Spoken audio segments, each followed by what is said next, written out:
जय श्री कृष्णा, राधे राधे। मित्रों, आज हम माघ मास महात्म का 10वां अध्याय पढ़ेंगे, तो आप वीडियो में अंत तक बने रहिए। दत्तात्रेय जी कहने लगे कि हे राजन, प्रजापति ने पापों के नाश के लिए प्रयाग तीर्थ की रचना की। सफेद गंगा जी और काली यमुना जी के जल की धारा में स्नान का महात्म भली प्रकार सुनो। जो इस संगम में माघ मास में स्नान करता है वह गर्भ योनि में नहीं आता।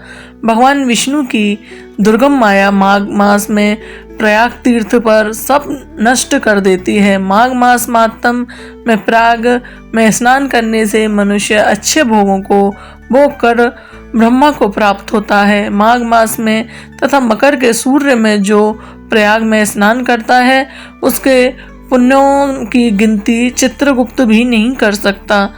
100 वर्ष तक निराहार रहकर जो पुण्य प्राप्त होता है वही फल माघ मास में 3 दिन प्रयाग में स्नान करने से होता है।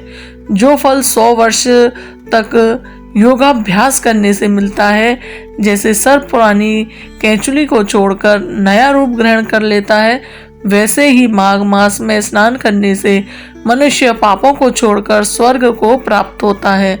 परंतु गंगा यमुना के संगम में स्नान करने से हजारों गुना फल मिलता है। हे राजन, जिसको अमृत कहते हैं वह यह त्रिवेणी ही है।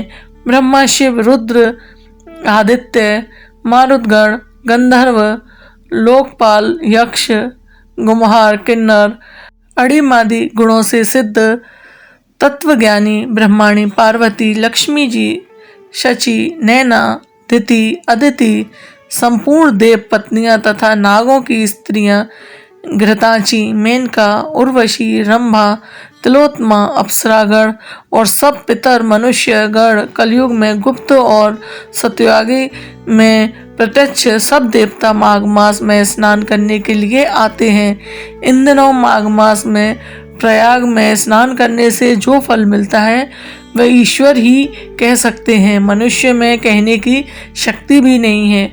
हजारों अश्वमेघ यज्ञ करने से भी यह फल प्राप्त नहीं हो सकता।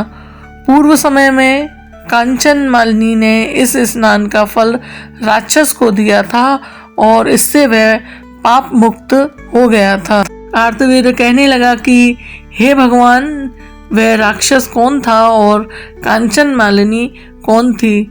उसने अपना धर्म कैसे दिया और उनका साथ कैसे हुआ?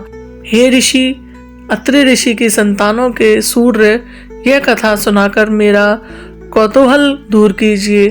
तब दत्तात्रेय जी कहने लगे कि राजन, इस पुरातन विचित्र इतिहास को सुनो। कांचन मालिनी नाम की एक सुंदर अप्सरा थी जो माघ मास में प्रयाग में स्नान करके कैलाश पर जा रही थी। मार्ग में जाते हुए हिमालय के कुंज से एक घीर राक्षस ने देखा।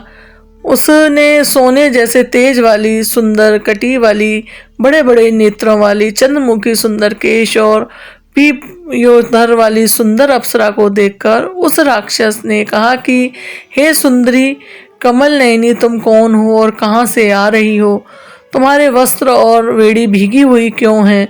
तुम आकाश मार्ग से कहाँ जाती हो और किस पुण्य के प्रताप से तुम्हारा शरीर ऐसा तेजस्वी और रूप ऐसा मनोहर है? तुम्हारे गीले वस्त्र से मेरे मस्तक पर गिरे हुए एक बूंद जल से मेरे क्रूर मन को एकदम शांति प्राप्त हो गई है। इसका क्या कारण है? तुम बड़ी शीलवती प्रतीत होती हो, इसका कारण मुझसे कहिए। अप्सरा ने कहा कि हे राक्षस, सुनो, मैं काम रूपणी अप्सरा हूँ। मैं प्रयाग में संगम में स्नान करके आ रही हूँ। इसी से मेरे वस्त्र भींगे हुए हैं। अब कैलाश पर जा रही हूँ, जहाँ पर श्री शिव निवास करते हैं। त्रिवेणी के जल से मेरी सब क्रूरता दूर हो गई, जिसके पुण्य के प्रभाव से मैं इतनी सुंदर और पार्वती जी की प्रिय सखी हुई हूँ। जो आश्चर्य देने वाला उदाहरण मुझसे ब्रह्मा जी ने कहा था सो सुनो। मैं कलिंग देश के राजा की वेश्या थी। रूप, लावण्य और सुंदरता में अपूर्ण थी। मेरी सुंदरता पर सारा नगर मोहित था और मैंने अनेकों प्रकार के भोगों को भोगा। अनेक प्रकार के वस्त्र और आभूषणों की घर में कोई कमी न थी। कभी कामी रूपी आपस में स्पर्श से ही मृत्यु को प्राप्त हो गए। इस तरह उस नगर में बड़ी सुंदरता से यौवन व्यतीत हुआ और मैं वृद्धावस्था को प्राप्त हो गई। तब मेरे मन में विचार उत्पन्न हुआ कि मैंने अपनी सारी आयु पापों में व्यतीत कर दी, धर्म का कोई कार्य, दान, तप, यज्ञ आदि नहीं किया, शिव या दुर्गा जी की आराधना भी नहीं की, ना कभी भगवान विष्णु का पूजन किया। इस प्रकार अशांत चित्त से मैंने एक ब्राह्मण की शरण ली जो वेदों का ज्ञाता और ब्रह्मनिष्ठ था। मैंने उनसे पूछा कि मेरा उद्धार किस प्रकार हो सकता है। महाराज, साधु सज्जन अच्छे और बुरे सभी पर दया करते हैं, इसलिए मुझ दीन पर भी कृपा करके मुझ कीचड़ में डूबी हुई को पकड़कर उबारिए। क्षीर सागर का हंस को ही दूध देता है, बतख को नहीं देता। तब वह ब्राह्मण राजा का पुरोहित इस सब बातों को सुनकर मुझ पर दया करके कहने लगा कि तू ब्रह्मा के क्षेत्र प्रयाग में जाकर माघ स्नान में त्रिवेणी संगम में माघ माह में स्नान कर, परंतु मन में अशुभ क्रिया का विचार मत करना। पापों के नाश के लिए महर्षि ने तीर्थ स्नान से अधिक और कोई प्रायश्चित नहीं बतलाया। प्रयाग में स्नान करने से तू अवश्य पवित्र होकर स्वर्ग को जाएगी। हे भामिनी, पुराने समय में गौतम ऋषि की स्त्री को देखकर इंद्र ने काम के वशीभूत होकर कपट वेश में उसे भोग किया था, इसलिए ऋषि द्वारा श्राप दिया गया और उसका शरीर अत्यंत लज्जा युक्त हजारों भागों वाला हो गया। अब इंद्र नीचे मुंह करके अपने पाप कर्म की बुराई कराने लगा। मेरु पर्वत में शिखर पर स्वच्छ जल वाले सरोवर पर एक स्वर्ण कमल से भरे हुए कोटर में घुस गया और अपने पाप को धिक्कारता हुआ कामदेव की बुराई करने लगा कि यह सब पापों का मूल है। इसके ही वशीभूत होकर मनुष्य नरक में जाते हैं और अपने धर्म, कीर्ति, यश और धैर्य का नाश करते हैं। इंद्र ऐसा सोचकर कह रहा था कि इंद्र ने बिना सारा देवलोक शोभाहीन हो गया।